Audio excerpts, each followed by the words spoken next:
네, 안녕하세요. 저 KB증권에서 STO 사업을 지금 추진을 하고 있는 서구영 단장이라고 합니다. 단장이라는 이름이 좀 웃기긴 한데 원래 저희 직책이 없는 거거든요. 원래 뭐 다 부장, 부서 단위여서 단이라는 이름이 잘 없는데 STO 시작을 하면서 뭐 좀 저희들 혼자서 할 수 있는 일들이 굉장히 제한적이어서 좀 이런 결속력 있는 듯한 이름의 단을 여기다 붙인 게 이제 KB증권 생각이었고요. 말씀드린 단의 성격에 대해서 말씀을 드렸지만 일단 이 STO 사업은 어떻게 보면 저희가 일반적으로 증권에서 도입된 사업들하고 조금 결이 다른 것 같습니다. 일단은 이게 일종의 좀 플랫폼 사업 같은 느낌도 좀 있고 이게 단지 상품만을 도입하는 부분도 아니고 기술적으로 또 증권 차세대라고 얘기할 수 있는 정도의 어떤 파급력도 또 갖고 있는 부분이 다 결합되어 있는 부분이어서 저희가 이제 상품을 달한 상품 아까 뭐 과장님께서 통닭 얘기하셨는데 통닭과 관련한 부분도 해야 되고 그릇과 관련된 부분도 준비를 해야 되는 측면에서 사실은 증권사 입장에서 만만한 사업은 아닙니다. 투하 비용이나 인적, 물적으로 비용들을 사실은 꽤나 많이 소모를 해야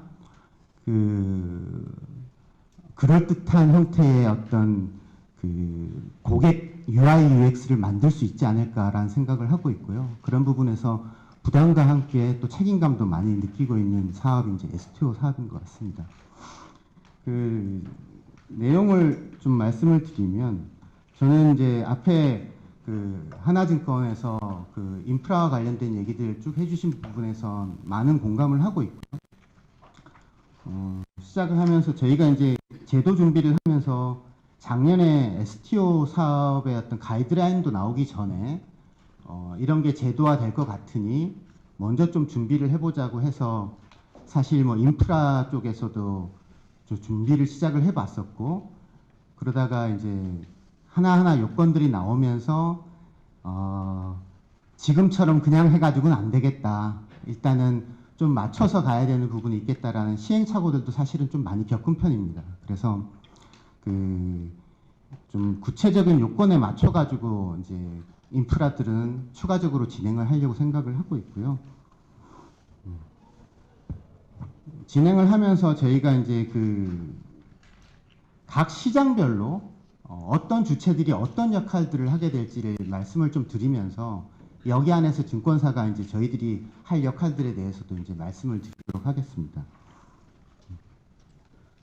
먼저 발행시장인데요. 발행시장에서 이제 발행인 계좌관리기관이라는 게 이번 이제 만들어지면서 아까 증권사 외에 공부로서의 어떤 권리 추적력 가진 증권을 기록하는 다른 주체를 이제 할 수 있도록 만들어 주신다고 하셨고 또 하나 이제 지금 사업을 하고 있는 사람 조각 투자자라든지 이런 사업자 중에서 이런 요건을 갖추지 못한 경우에 증권사를 통해 가지고 인수 주선을 하거나 계좌관리기관 역할을 증권사한테 맡기는 그런 케이스가 생길 수 있을 것 같습니다. 그래서 이제 발행인들이 주로 아까 이제 예를 들었던 통닭, 음식, 이제 이 대상 자산을 공급하는 쪽이라고 보시면 될 것 같고요. 여기서 좀 의문스러운 부분은 사실 지금 조각 투자 사업을 하고 계신 분들 중에 발행인 계좌관리기관 요건을 맞춰가지고 인가를 받으실 분들이 많이 있을까라는 부분이 일단 좀 의문스러운 부분이고 발행인 계좌관리기관도 어떤 요건들을 이제 요구를 하게 될 텐데 그런 것들을 다 맞춰가지고 지금 하고 있는 조각투자 업체들이 증권신고를 하면서 진행을 할 수 있을지 이런 부분들에 대해서 좀 의문스러운 부분이 있습니다. 그러면 만약에 플랫폼 사업자가 발행인으로서만 역할을 하게 되는 요건을 갖추지 못한 발행인으로서 역할을 하게 된다면 이 사람들은 앞으로 어떤 사업을 영위하게 되는지가 사실은 이제 업체들과 얘기를 나누면서 약간 고민되는 부분이긴 합니다. 그러니까 어떻게 보면 증권사에 상품을 제공하는 역할 정도로 어떤 사업을 끌고 가야 되는 되게 되는 거 아닌가 이런 고민도 들고, 기본적으로 뭐 플랫폼을 영위하고 계신 사업자들은 발행인 계좌 관리 기간을 준비하고 계실 것 같긴 한데, 요 그림에서는 사실 그런 부분들이 저희가 제휴업체들을 만나면서 좀 고민되는 부분이라고 말씀을 드릴 수가 있고요. 저희가 이제 예시로 드러났는데 주로 대상 자산들은 뭐 수도 없이 있을 것 같습니다. 뭐 부동산은 이미 있었고, 그와 관련된 대출 채권이라든지 미술품, 선박, 항공기, 뭐 주류 같은 것들도 고가 주류는 해당될 수도 있을 것 같고요. 뭐 여러 가지 사업들이 있을 수 있습니다. 게다가 기타 수익 사업이라고 얘기한 것처럼 어떤 투자 자금을 모아가지고 공동의 사업을 꾸릴 수 있는 것들 중에서는 투자계약증권 형태의 어떤 증권화 부분에 대한 고민들이 있을 수 있을 것 같거든요. 그래서 뭐 저희가 실생활에서 만날 수 있는 여러 자산들이 사실은 STO의 대상 자산으로 증권화되는 부분들을 이제 트라이를 해보게 될 텐데요. 만만치는 않을 것 같습니다. 저희가 뭐 아까 해외 사례에서 료칸을 STO한 일본 사례도 봤었는데, 저희가 이제 고민이 되는 부분은 증권사 입장에서 이제 증권이 먼저거든요. 지금 아까도 말씀하셨지만 일단 저는 그 토큰 증권이라는 말 자체가 증권이 더 우선이 돼 있다라는 의미로 좀 받아들였습니다. 그래서 이 자체가 료칸이 만약에 증권이 되려면, 그러니까 저희가 예를 들어 료칸 아이디어만 보면 료칸 어딘가 장사가 잘 되는 료칸이 있어. 나도 거기 투자해가지고 료칸에서 생기는 수익들을 나도 받을래. 뭐 이런 생각들은 충분히 가능한 내용인데, 증권이 된다는 말은 자, 료칸에서 지금 그걸 운영하고 있는 사업자는 믿을만한가? 그리고 료칸에서 운영되고 있는 어떤 운영 기준 같은 것들이 잘 지켜지는가? 료칸에서 생길 수 있는 어떤 사고라든지 위험들을 어떻게 사전적으로 통제가 되는가? 이런 부분들이 증권이라는 거 안에는 사실은 녹아있는 부분이 있기 때문에 저희가 아이디어만 가지고 그걸 증권으로 이제 갈 수는 없는 부분이 있습니다. 그래서 사실 저희를 찾아오시는 많은 이제 아이디어를 가지고 대상 자산과 관련된 아이디어를 갖고 계신 분들과 이런 증권이 되기 위해서는 무엇이 필요한지에 대해서 저희가 이제 논의들을 많이 하고 있는 중이고요. 그래서 그 증권과 관련해 가지고 좀 구조화되기 어려운 부분이, 일단은 발행인 계좌 관리 기간, 아까 증권사가 뭐 그런 적합성이라든지 그런 영업행위 규제를 받고 있다고 말씀을 하셨는데, 지금 발행인 계좌 관리 기간도 마찬가지의 어떤 영업행위 규제를 받게 될 거라고 저는 생각을 하고요. 왜냐하면 똑같은 증권에 대해서 다른 규제가 적용될 수가 없으니까. 그런 부분들이 또 구조화되기 어려운 부분의 하나고, 또 하나 큰 부분이 사실은 가치평가 이슈입니다. 이 부분에 대해서는 사실 좀 요청을 드리고 감독 당국에도 사실 요청을 드리고 싶은 부분이 있는데, 사실 미술품도 그렇고 여러 가지 상품들이 이 가치가 얼마가 적정하다, 이런 부분들에 이제 문제에 직면하게 됩니다. 여기에서 그게 또 증권이고요.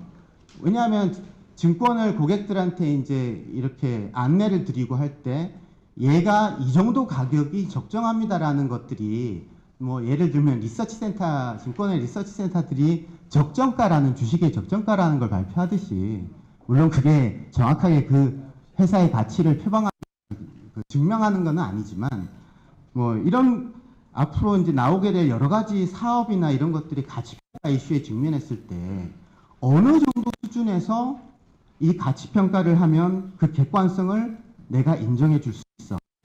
수용 가능한 평가 방법은 이 정도야. 이런 부분들이 좀 제공이 되어야 대상 자산의 제공에 좀 수월해질 수 있는 부분이 있지 않을까라는 생각이 되고요. 그 말씀을 이제 드리고, 발행 부분에서 나머지 말로 되어 있는 부분에서는 뭐 읽어보시면 될 것 같고요.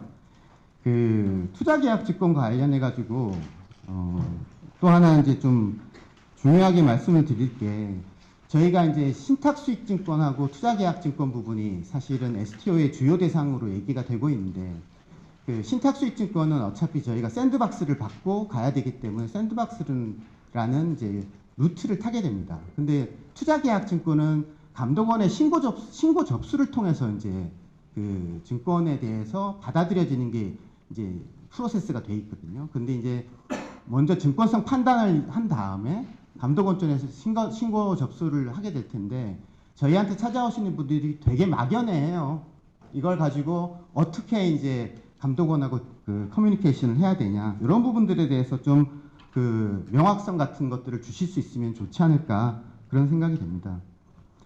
다음으로 유통에 대해서 말씀을 드리겠습니다. 저희는 발행뿐만 아니라 유통도 준비를 하고 있습니다. 그래서 그 토큰 자체의 온체인 거래가 됐든 DB 거래가 됐든 매매 체결 기능을 이미 이제 만들어 놨고요. 그래서 다른 어떤 발행이 된 상품을 저희가 장외거래 중개업자로서 매매 체결이 가능하도록 인프라들은 준비가 지금 되어 있는 상황입니다.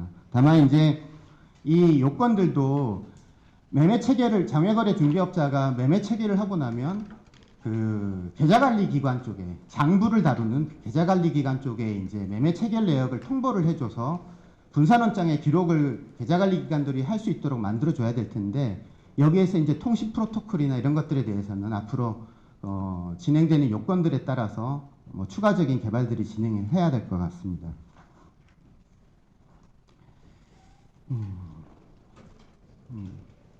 뭐 제가 저희들 진행했던 것들 간단하게 이제 섞어서 말씀을 드렸고 발행 계좌관리기관 관련해 가지고 저희는 이제 뭐 따로 저희가 분산원장을 스스로 만들지는 않았고요. 일단 있는 분산원장에다가 저희가 이제 이루어진 그 증권의 어떤 트랜잭션을 기록할 수 있는 중개 시스템 같은 것들을 준비를 했었고 발행과 관련해 가지고 그다음에 이제 유통과 관련해서도 아까 말씀드린 것처럼 매매 체결 기능이나 이런 것들을 준비해 놓고 있는 상황입니다.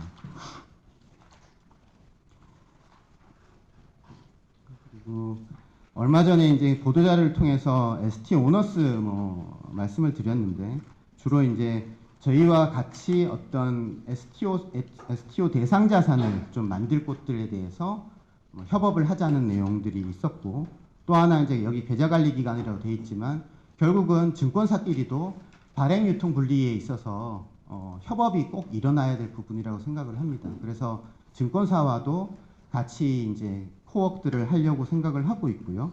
뭐 기술회사 지금 저희들이 이제 관계사로 되어 있는 곳들 외에도 필요한 기술들에 대해서는 언제라도 이제 열어놓은 상태로 코웍을 하려고 생각을 하고 있습니다.